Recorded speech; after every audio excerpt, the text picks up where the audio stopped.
So I want to show you and watch with you a fascinating segment featuring General Jack Keane. He's a retired American military general, former vice chief of staff to the American military. Let me just make sure I get that right. Yeah, he is the vice chief of staff from 1999 to 2003. And this Fox News segment he features where he says that he thinks a comprehensive strike against Iran is inevitable and that America's actually never been in a better position to do this. Let's have a watch of his insight. Of course, a lot of it is to do with the 12-day war, the weakening of Iran. And so really, it's now. The time is now. Let's have a watch. General Jack Keane, mate, he joins me now. And sir, good morning to you. It's my understanding that Natanz doesn't even have electricity. What's your best guess? And where do you think the commander-in-chief's head is right now about hitting Iran? Well, first of all, on the sites that we certainly destroyed, what Iran has been doing is attempting to assess how much damage can they recover that site. Is it really worth the effort?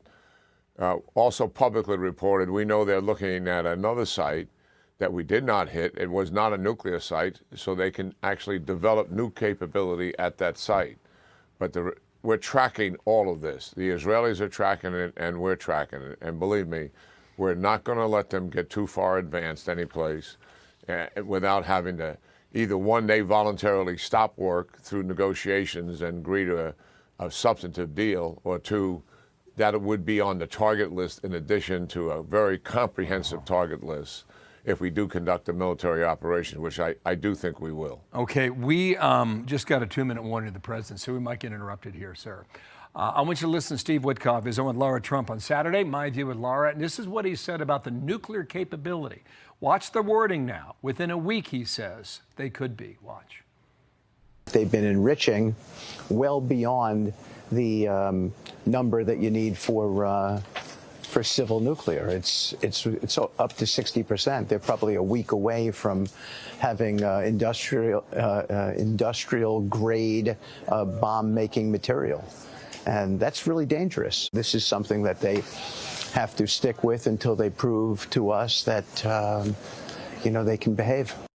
Sir, how do you interpret that comment when we were told that their nuclear program was obliterated and destroyed in that raid on Midnight Hammer, third week of June last year?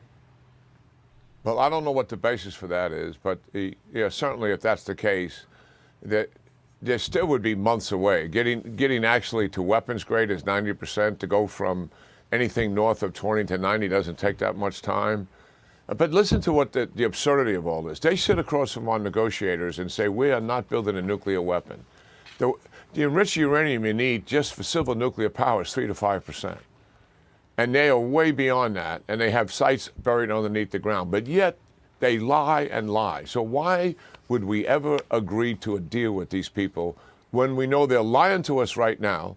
They've lied to us for the last 46 years, and they will continue to lie and cheat. In my judgment, we should do nothing to extend the life of this regime when we have an historic opportunity right now, given it's so weak and fragile, to finally set the conditions for a regime collapse. We have never been in this position in 46 years. And the only reason we're in this position because of Netanyahu and Trump, the 12-day war, and what they did to weaken Iran, not just militarily, but psychologically, politically, and as we all know, they're already in a tank economically. This is a fragile, vulnerable nation that does have some retaliation capability. I'm not dismissive of that. And that's why we're putting resources in the region to protect our bases and to protect Israel. But the historic opportunity is here. It is right in front of us, and that's why I think it's the preferred option. If we get this regime to collapse and we start working with another regime, like we're doing in Venezuela, people that we can bend to our will, we have the opportunity for peace and stability that could be enduring for decades to come. We have not seen that in the last 46 years. Well, that is what is in front of us. Yeah, you're dealing with I'll try and squeeze one more in here. You're dealing with a leader who's be 87 years old in April, and he's driven by theology. That's a hard thing to uproot. In the meantime, the New York Times reports this on screen. Trump considers targeted strike against Iran, followed by a larger attack. Trump has been leading toward conducting an initial strike in coming days intended to demonstrate to Iran's leaders that they must be willing to agree to give up the ability to make a nuclear weapon, end quotes. Do you see that as a possibility? Hit them, show them that you mean it, then pull back for a larger one later? Well, I think the history is clear. Whatever Iran says or whatever Iran pretends to do is not real. They will cheat. And even the nuclear weapons threat, that's not even a good deal in itself. What about the ballistic missiles? That's what they've been recovering since the June war. That's what's got Israel so concerned. That's why we have so many assets in the region to protect our own bases from that. They would have to agree to limit the range of those nuclear ballistic missiles, 300 kilometers, and so they couldn't hit Israel, and also limit the numbers of those. And they would have to stop supporting the proxies. After all, they've been destabilizing the region for multiple decades by supporting the proxies. The whole October the 7th is all about Iran fueling Hamas and Hezbollah to try to destroy the state of Israel. Where is our memory? That was just 2 years ago. So they haven't changed their stripes. And yes, they are ideologues, theological ideologues. And it would be much better to remove them and work with nationalists. They may be hardcore, but that you can bend to our will. And that is a much better option. Before we continue with the video, I have a really quick message to share with you. We're joined by the founder of the Dream Raffle. You can be with the chance right now to win a $1.2 million Jerusalem apartment. Shmuel Sackett, who we're joined by, set this up in order to raise charitable funds. It's an amazing cause. Shmuel, welcome, and please tell us a bit more about this Dream Raffle. Yes, I can. First of all, congratulations on all the good work that you do. The elevator pitch, as they say, for the Dream Raffle is very simple. It's run by the Am Yisrael Chai Foundation. There's not one person there on salary. There are no administrative costs. We don't have an office. I'm working out of my house. All the funds raised above the raffle cost go directly to projects across Israel. We help soldiers, orphans. We've paid for 32 orphans to get married in the last 2 years. We help, as I mentioned, lone soldiers.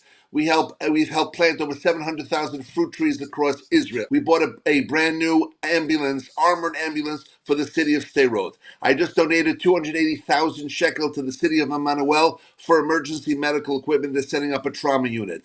We are the #1 donor to the Israel Dog Unit that serves Israel 24/7 in search and rescue. All these funds come from the Dream Raffle. So when a person purchases a ticket, it's not just donating to a worthwhile organization.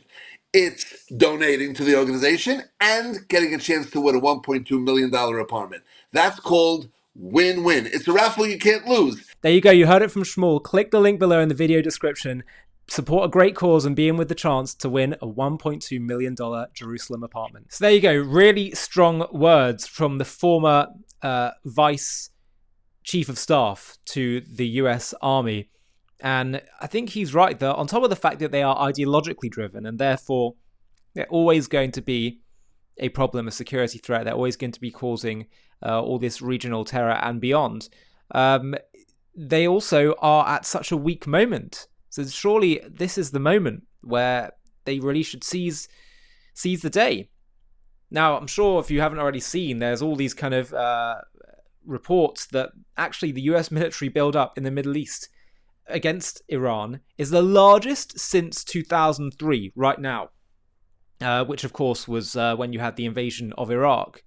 And this represents, according to a professor of political science at the University of Chicago, 40 to 50% of the deployable US air power in the world. Think air power on the order of 1991 and 2003 Iraq War and growing. Never has the US deployed this much force against a potential enemy and not launched strikes. The Jerusalem Post have also published an article that there are now 4 American carrier strike groups either in the wider Middle East or moving towards it, which alone changes the equation. Colonel Richard Kemp, former commander of the British Armed Forces, said, as I understand it, this is the biggest military build-up in the Middle East since 2003, describing the current scale as greater than the 12-day war in June 2025. It could run into weeks, he said. It could well be a fairly long, sustained bombing campaign against Iran. Of the force now assembled, he said it needed in order to sufficiently damage the regime, not a token strike. And Brigadier General Amir Avivi, founder of the Israel Defense and Security Forum, said the strategic objective had shifted beyond Iran's nuclear facilities. Now we're talking about taking down the regime, which is something completely different. And I think in 2 weeks it could be done, he said, which is remarkable stuff. So there's all this kind of back and forth about what's actually going to happen. And I guess we'll see. We'll be front and center of reporting all of this. But I think I have to strongly align with what the former Vice Chief of Staff said. Surely this is the most opportune time, given what Iran wants to do, given what their intentions are, given how much damage they've done for so long. As the Talmud says in Pirkei Avot, if not now, when? The Islamic Republic of Iran. For over 4 decades, its leaders have stood defiantly, their voices thundering through Tehran's streets, chanting death to Israel and waging a relentless war on the West. But what fuels this fierce, unyielding hatred? Is it politics? A grab for regional power? Or something even more profound? A theology that casts Israel and the West as cosmic enemies in a divine battle for the end of days. In this JTV Plus documentary, we embark on a journey to unravel the apocalyptic beliefs at the core of Iran's revolution. We'll uncover the sacred Shia doctrines that prophesy a world reborn through chaos, where a hidden redeemer, the Mahdi, will rise to vanquish evil, with Israel and America as the ultimate foes. We'll dive deep into the mystical visions of a global Islamic order, where martyrdom and jihad pave the path to divine victory. We'll explore how these ancient beliefs shape Iran's every move, from its fiery rhetoric to its deadly proxy wars. From the revolutionary sermons of Ayatollah Khomeini, who ignited a nation, to the shadow wars of spies, cyber attacks, and missiles that have pushed the region to the brink. We'll trace the arc of a regime bent on reshaping history, and we'll reveal the climactic moment when Israel struck back with Operation Rising Lion, a daring, high-stakes operation that shook the world and redefined the conflict. This is not just a story of a nation, but of a creed that seeks to rewrite the future, a conflict that threatens to engulf us all. Join us as we expose the hidden truths behind what Iran sees as its sacred mission, its unrelenting rage, and the battle for our world's destiny. To watch this JTV Plus documentary and access much more premium content, click on the link in the video description.